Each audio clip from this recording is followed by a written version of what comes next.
Okay, once you click in Unity, you should be presented with the Unity sign-in page. If you haven't already signed in, you need to log in with an email and password, or you can use the sign in with Google if you haven't signed in before.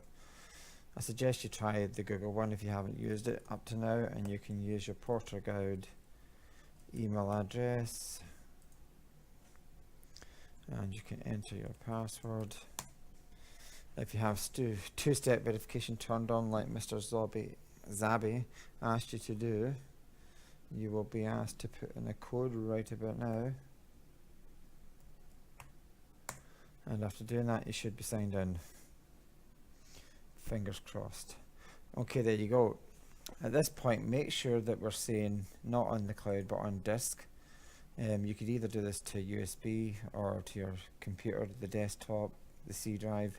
I would suggest doing it to the computer at this point. So take new. Make sure you take 2D template.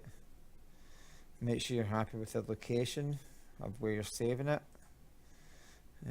If you do have the D drive, that is quite a good place to put it, and create a folder called Unity and just keep all your games and VR projects, whatever you make, inside there. We're going to start by making a small game about cowboys, so we're going to call it Gunfight.